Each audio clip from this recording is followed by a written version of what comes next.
For many, the slavery reparation is old-fashioned or impossible. That's because this topic has been made to sound so awkward that people find it hard that the Western governments will ever pay reparation. Well, if that was the case, why would the president of Ghana ask the Western countries to pay reparation while standing in the United Nations General Assembly? If this topic was old-fashioned and something impossible, a president would never waste his time talking about that. In other words, slavery, colonialism, and the transatlantic slave trade's reparations have become a debated topic now in the United Nations. The Ghana president did not stop at demanding reparation for black people living all around the world whose ancestors were taken there. He further demanded reparation for the African countries who offered slaves to the Western countries, who developed and ran their economies. What more did he say at the United Nations that has forced the Western countries to start allocating budgets for reparation? Let's know about that in this video.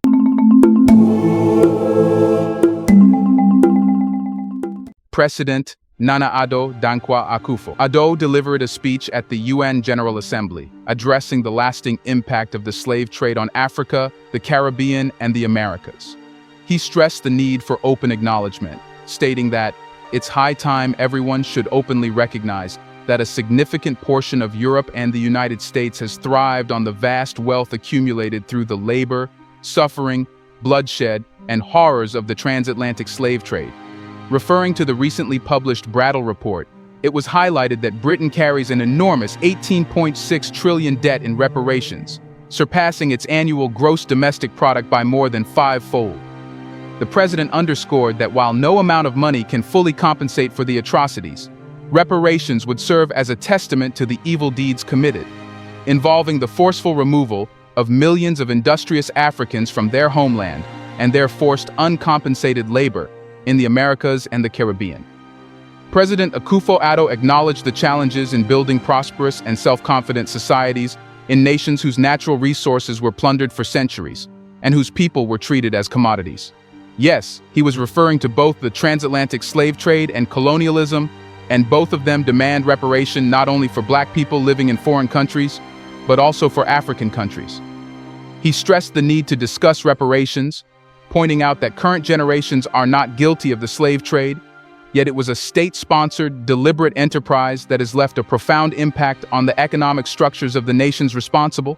In other words, the nations that once benefited from slavery are today standing because those slaves built their economies, infrastructures, and systems.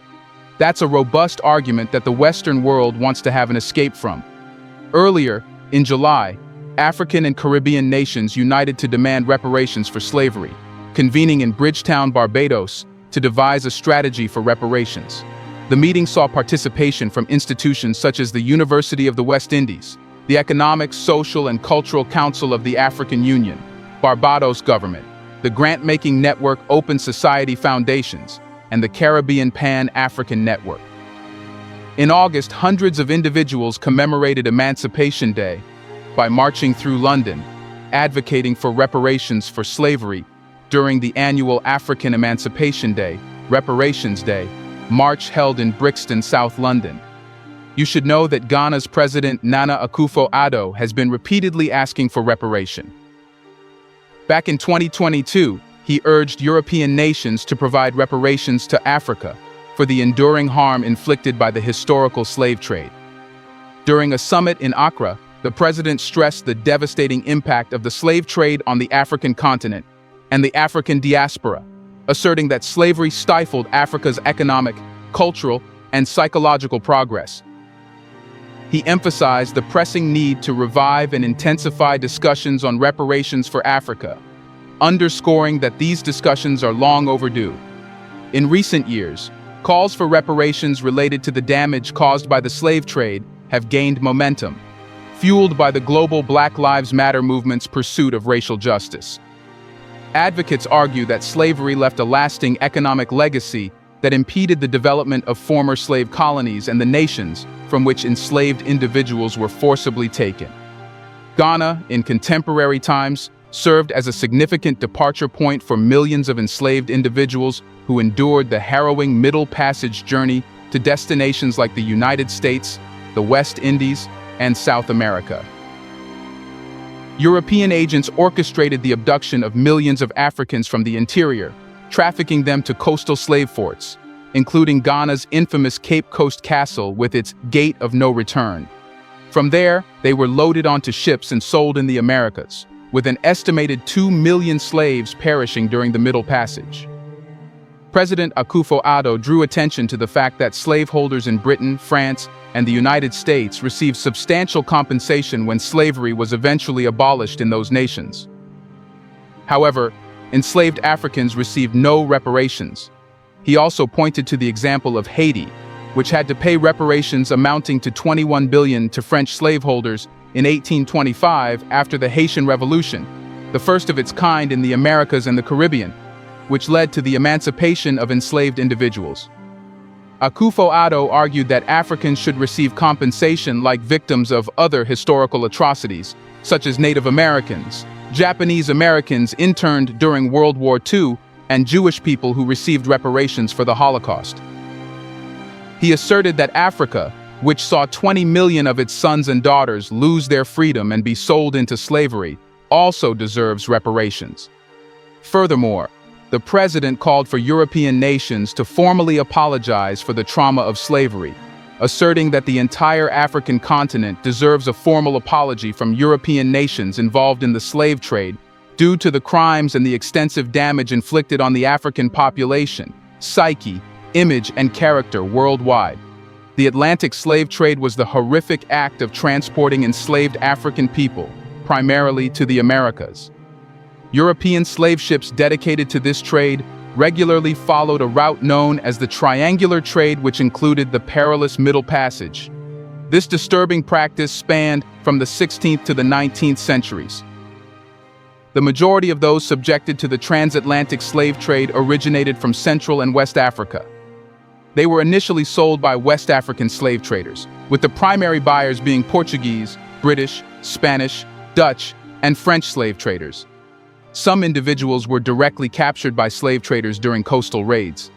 European slave traders would gather and confine the enslaved people at forts located along the African coast before transporting them to the Americas. The economies of the colonial South Atlantic and Caribbean regions heavily relied on enslaved labor to produce commodities such as sugarcane. This was viewed as crucial by Western European states in the late 17th and 18th centuries, as they vied to establish overseas empires. The Portuguese were the pioneering buyers of slaves from West African slavers and the first to transport them across the Atlantic in the 16th century. In 1526, they completed the inaugural transatlantic slave voyage to Brazil, soon followed by other European nations. Slave ship owners considered the enslaved individuals as commodities to be transported quickly and cost-effectively to the Americas. These individuals were intended to work on plantations producing coffee, tobacco, cocoa, sugar, and cotton, as well as in gold and silver mines, rice fields, the construction sector, timber cutting for shipbuilding, skilled labor, and domestic service. Initially, the first Africans sent to the English colonies were treated as indentured servants with legal standing, similar to contract-based workers arriving from Britain and Ireland. Nevertheless, by the mid-17th century, slavery became deeply entrenched as a racial hierarchy. African slaves and their descendants were legally considered the property of their owners, with children born to slave mothers also considered slaves. These individuals were treated as property, viewed as commodities or units of labor, and traded at markets alongside other goods and services. The leading Atlantic slave trading nations, ranked by the volume of their involvement, included Portugal, Britain, Spain, France, the Netherlands, the United States, and Denmark. Many of these nations had established outposts along the African coast, where they acquired slaves from local African leaders. These enslaved individuals were overseen by a representative who operated on or near the coast, facilitating the shipping of slaves to the New World. Slaves were held in factories while awaiting shipment. The transatlantic slave trade resulted in an immense and still uncertain loss of life among African captives, both within and beyond the Americas. Estimates of this loss have varied widely, from as low as 2 million to as high as 60 million.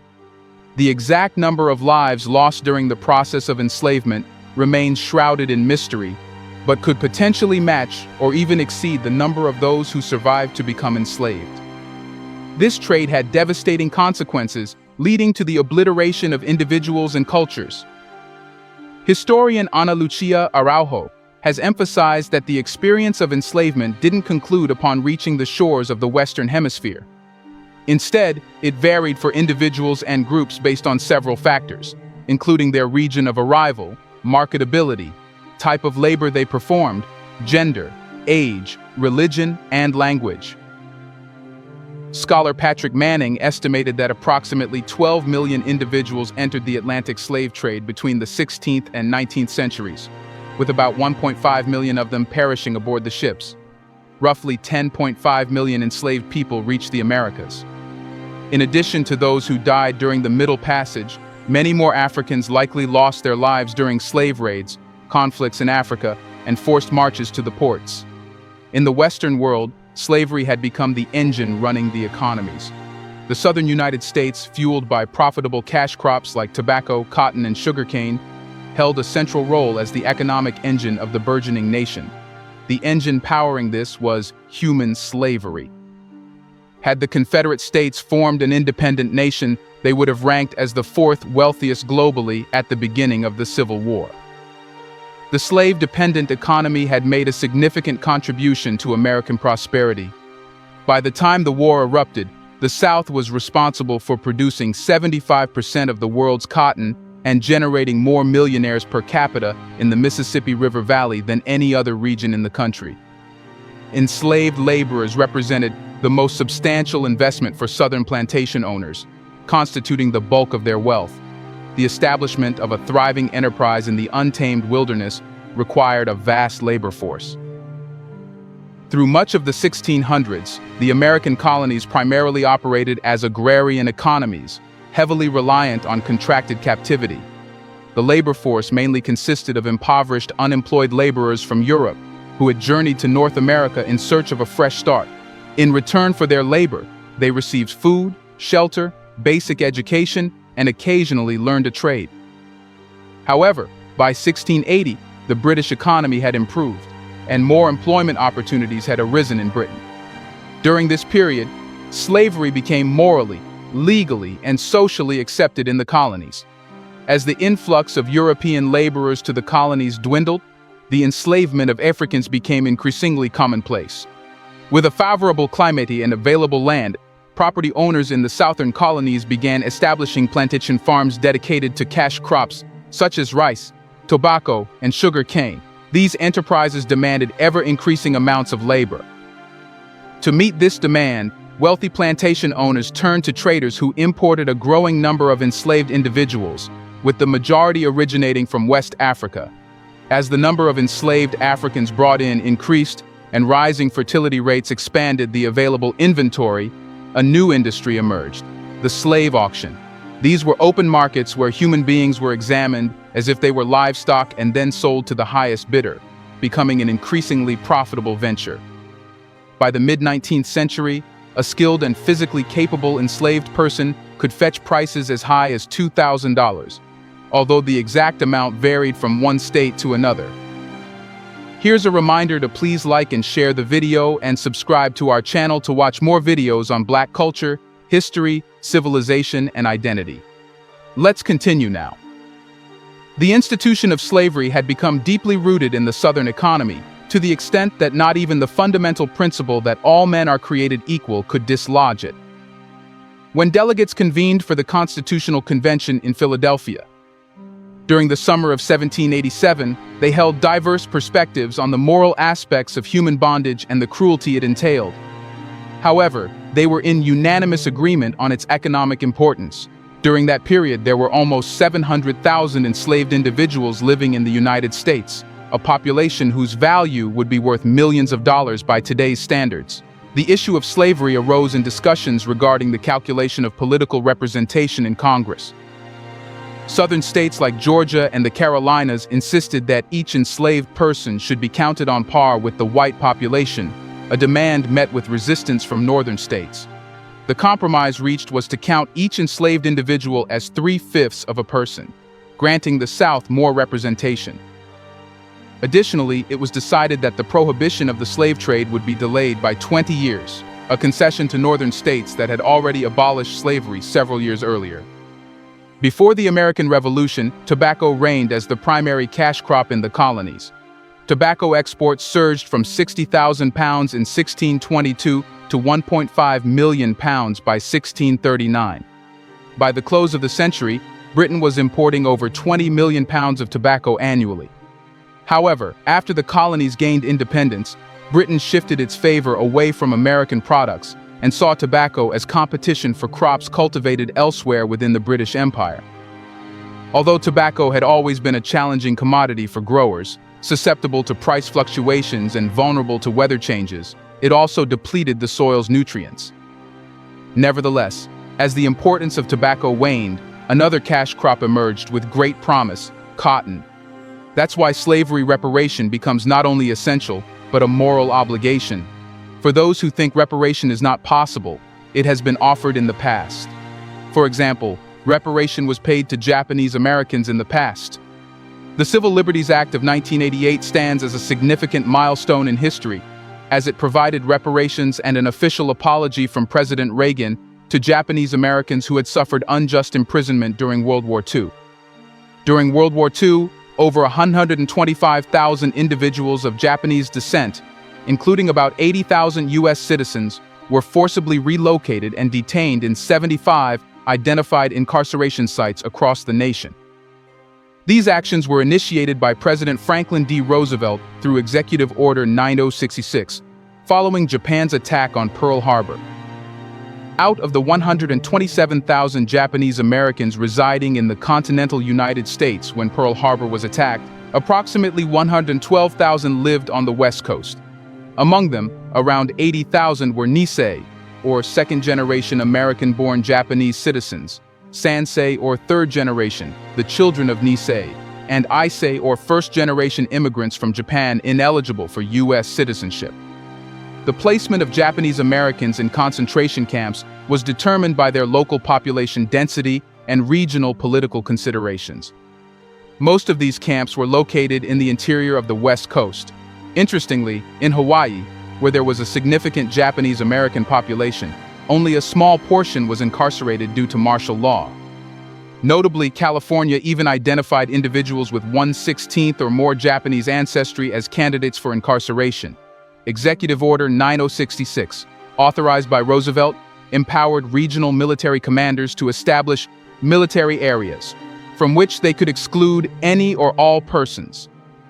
This authority was used to require people of Japanese ancestry to leave Alaska and specific military exclusion zones encompassing California, Oregon, Washington, and Arizona. Some individuals of German and Italian ancestry were also detained, as well as Germans who were expelled from Latin America and deported to the U.S. Before March 1942, approximately 5,000 Japanese Americans relocated outside the exclusion zones, while about 5,500 community leaders were already in custody following the Pearl Harbor attack. The United States Census Bureau played a role in these incarceration efforts by initially providing specific individual census data on Japanese Americans. Despite their initial denials, which they later admitted, the U.S. Supreme Court, in its 1944 decision in Korematsu versus United States, upheld the removals as constitutional under the Due Process Clause of the Fifth Amendment. However, in the same ruling, the court established that loyal citizens could not be detained, leading to their release. Before this legal development, Japanese Americans were initially barred from military service, but by 1943, they were permitted to join, with over 20,000 serving during the war. Moreover, more than 4,000 students were allowed to leave the camps to attend college. Records from the camps indicate that there were 5,981 births and 1,162 deaths during internment. At the time, the incarceration of Japanese Americans was deemed necessary to mitigate a perceived security threat, despite their significantly smaller population in comparison to German and Italian Americans. Although some members of these larger groups were also interned, the scale of Japanese American incarceration far exceeded these efforts. In the 1940s, public opinion predominantly supported these relocations. In the 1970s, under pressure from the Japanese American Citizens League and redress organizations, President Jimmy Carter initiated an investigation through the Commission on Wartime Relocation and Internment of Civilians to examine the justification for incarcerating Japanese Americans. In 1983, the Sewerix report, Personal Justice Denied, found little evidence of Japanese disloyalty at the time and concluded that racism had been the primary factor behind the incarceration. The report recommended reparations for the detainees. In 1988, President Ronald Reagan signed the Civil Liberties Act of 1988 into law. This legislation officially apologized on behalf of the U.S. government for the incarceration and authorized a payment of $20,000 to each surviving former detainee at the time. The legislation acknowledged that the government's actions had been rooted in race prejudice, war hysteria, and a failure of political leadership. Ultimately, by 1992, the U.S. government had disbursed over $1.6 billion in reparations to 82,219 Japanese Americans who had experienced internment. Now, Black people and African nations want the same. In a united effort, African nations are re-energizing their pursuit of reparations from European countries for the transatlantic slave trade and other wrongs from the colonial era that occurred centuries ago. The transatlantic slave trade, a horrifying chapter that affected millions of Africans, remains the largest forced migration in history. Spanning over 400 years and impacting regions worldwide, it stands as one of the most inhumane episodes. However, the quest for reparations has been slower than many Africans had anticipated. President Nana Akufo-Addo of Ghana revitalized the call for addressing the historical injustices of slavery and colonialism. He emphasized that although no amount of money can fully heal the wounds caused by the transatlantic slave trade and its far-reaching consequences spanning centuries, it is high time to renew and intensify discussions about compensation for Africa. In recent years, some European nations that played pivotal roles in colonial atrocities and the slave trade have hesitantly extended apologies for their actions. President Akufo-Addo emphasized that the entire African continent deserves a formal apology from European nations implicated in the slave trade and the associated crimes that have harmed the image, psyche, and population of Africans worldwide.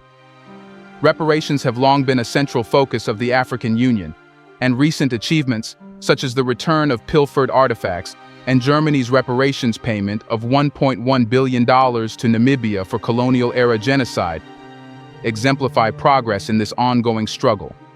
What's more, a recent report issued by the UN urged countries to consider financial reparations for transatlantic slavery, which has received substantial backing from activists and is considered a significant advancement. UN Secretary-General Antonio Guterres issued this report, stressing the failure of any nation to fully acknowledge historical crimes and address the persistent consequences of more than 4 centuries of mass enslavement of individuals of African descent. The report underscores the potential for financial reimbursement under international human rights law, provided it aligns with the severity of the violation and the specific circumstances of each case. Nonetheless, it acknowledges the formidable challenges in quantifying economic damages due to the extended passage of time and complexities in identifying those responsible and those affected. Advocates have lauded this report as a substantial stride in the pursuit of restorative justice. Bel Ribeiro Addy, the Labour MP and chair of the All-Party Parliamentary Group on African Reparations, described it as a noteworthy milestone in the global reparations movement. She stressed the significance of acknowledging the reparations claim, which has been a lengthy struggle by grassroots organizations.